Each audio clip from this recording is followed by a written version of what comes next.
should be an investigation as to who was calling the shots and what was going on. But there's also YouTube footage. A lot of police. Yeah. No, we have that. A lot of police did not like what was going on. There's no question about that.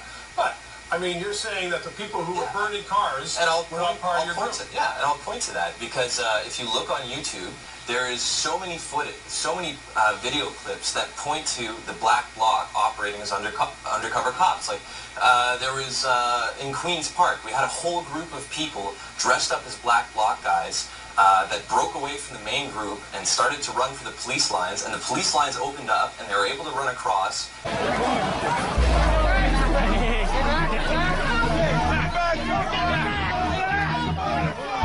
Get back.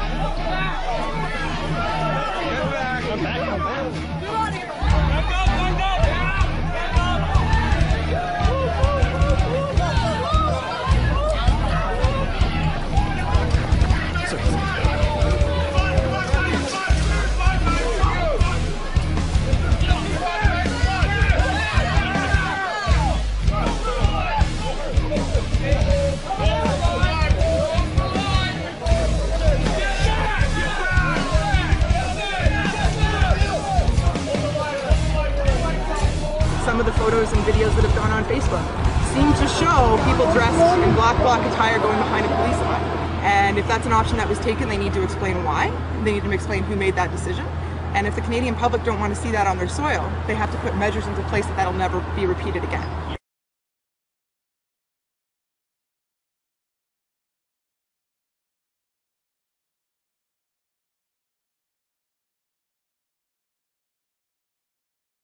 Now, this fact was brought up in this Canadian Civil Liberties report, apparently, that there's questions about police plants being, provocateurs or plants or, just undercovers being placed into these marches.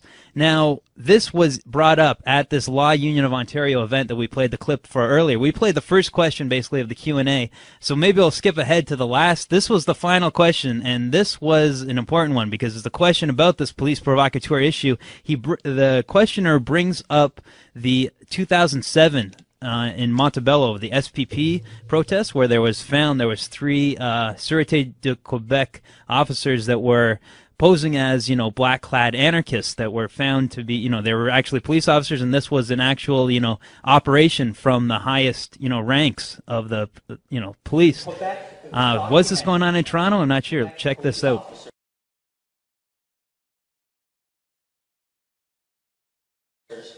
With their boots and everything, went into the crowd and were trying to, throwing rocks and trying to, almost create a pretext for the police to come in and sort of beat up everybody.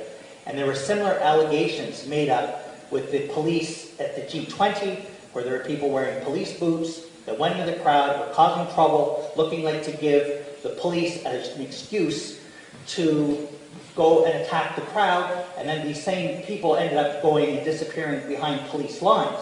Now, I think this is like a tactic used in authoritarian and dictatorial societies, and I think it should be condemned in the strongest possible way. In fact, it should be also criticized. In fact, these people should be disciplined, if not put in jail, because it's a very, very serious transaction on the part of the police to try to go and disrupt crowds. And this has happened time and time again. Now, I'm not 100% clear, but I believe that there were numerous reports that were credible that documented that this, in fact, took place. And I'd like to hear all four members of the panel about the use of this sort of tactic and what can be done to prevent it and to protect people from such abuses.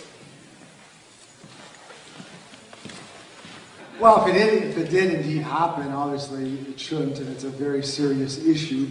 I don't oversee police in Ontario, so I will defer to my co-panelists. What a segue.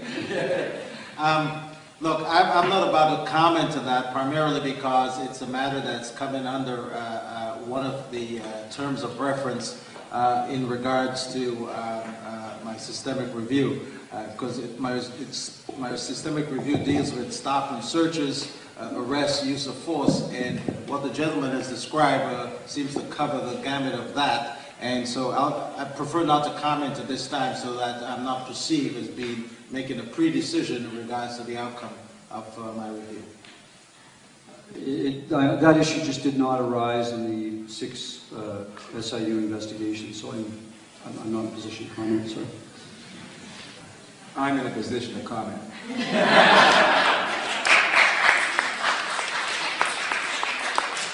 This is one of the wonderful things about being in private practice. Nobody pulls restraints but you. Obviously, the gentleman is correct, to me, and I don't think that police need to engage in those kind of tactics in order to do their job effectively. I think it's just a shortcut, and it's unnecessary, and it's unacceptable in a democracy. And as I said, I think there's a culture of complacency out there that the general public seems to think that the G20 excesses were necessary for the safety of the public, and the people who were the victims deserve what they got. There seems to be, I think that's why nobody's really doing anything about it.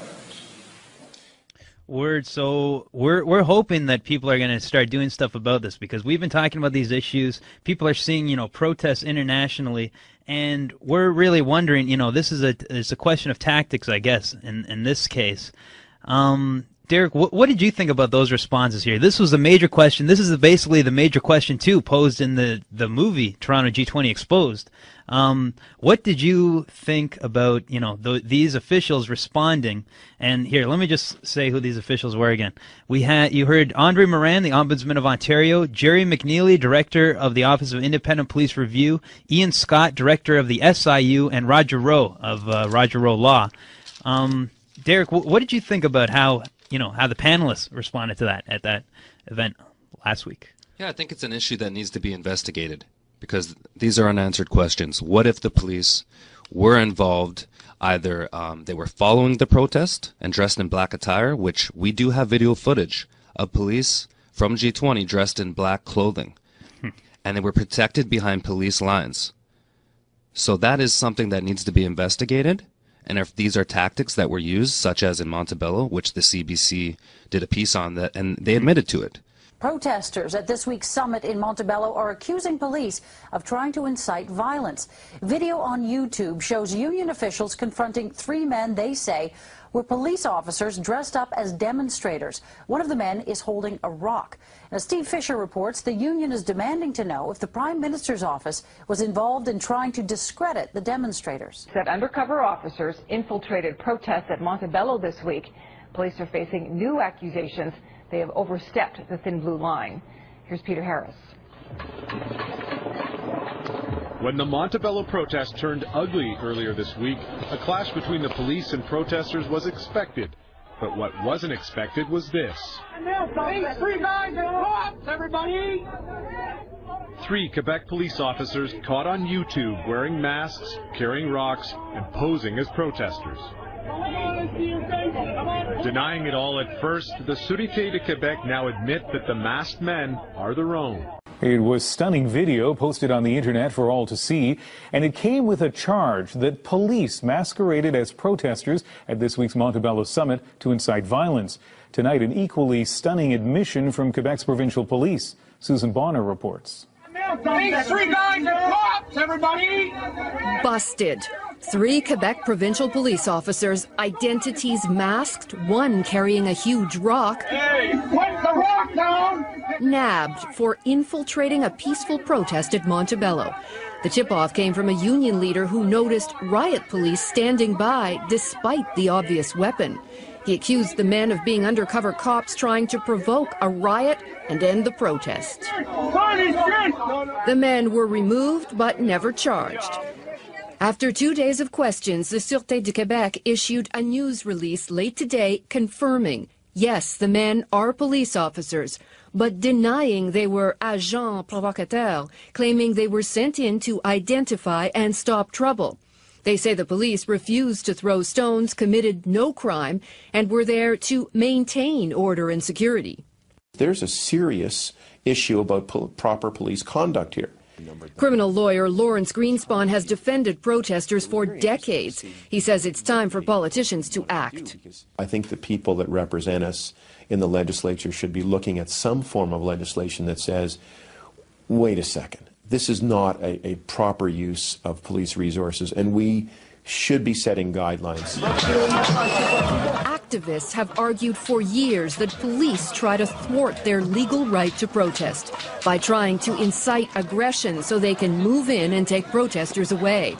They say they do it even when demonstrators gather in a designated area, as these mostly unionists were in Montebello. And they say politicians tacitly endorse it. This is the face of it, where people can't even ask a question without having to face these kinds of goons. The Supreme Court has ruled protesters have the right to be seen and heard. Tonight, both the Quebec and federal governments are facing calls to do more to police the police.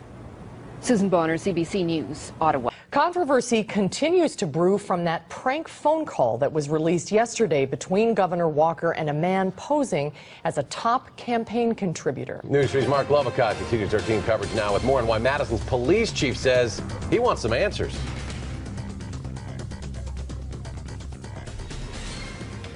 I'm good. And yourself? It's a prank phone call that is not sitting well with many of the folks who continue to protest around the state capitol. It's also not sitting well with Madison's police chief. I really do believe he needs the opportunity to be able to further explain, further clarify something that I can't believe that he intended. Chief Noble Ray is speaking out about one particular statement Governor Walker made on that prank call to a man he thought was billionaire David Koch. It's about the protests happening outside his office and the thought about inserting troublemakers into the crowd. Here's the excerpt. What we were thinking about the crowds was planting some troublemakers. You know, the only problem with because we thought about that. It was a public safety at risk. It was based upon what was saying. It was suggesting to cause disorderly behavior that could have led to unrest. Governor Walker has said he stands behind the conversation he had, even though it was a prank. That said, Chief Ray says he needs an explanation as to why the governor would even consider causing trouble in what has otherwise been a peaceful protest. Good afternoon and welcome to the programme. A senior Met Police commander has been summoned to reappear before a committee of MPs to explain why he gave them false information about the G20 protests.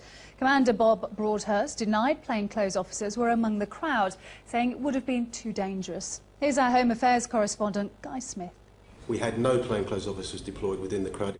There were no plainclothes officers deployed at all. Wrong. That information to a powerful parliamentary committee in May 2009 was inaccurate and misleading.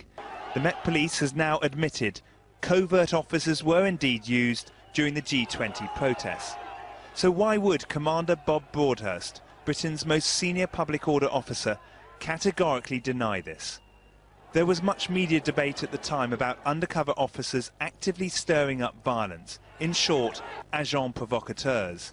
During the same hearing, this was the Met Commissioner Sir Paul Stevenson's response. The idea that we will put agent provocateurs in the crowd is wholly antithetic to everything I've known about policing for the best part of 34 years. Can I ask Commander Broadhurst? If I can just come in there, Chair. I was obviously the Gold Commander. Commander Broadhurst then gave this reply. It would have been dangerous for them to put plainclothes officers in a crowd like that. The only officers we deploy for intelligence purposes and public order are forward intelligence team officers who are wearing full police uniforms with a yellow jacket with blue shoulders. Next Tuesday, the commander will have to explain himself to MPs. I hope that the Home Affairs Select Committee will get to the bottom of this and will get some clarity. And if there's an issue about the Gold Commander not being informed about how officers are deployed and what their role is, that will be addressed. It comes as no great revelation. Undercover officers would be in the crowd spotting troublemakers. What is a surprise is why misinformation was given to MPs. Did Commander Broadhurst deliberately mislead? Or did he just not know where his officers were? Either way, it doesn't look good for the man who will be heading up the operational planning for next year's London Olympics. Guy Smith, BBC London News.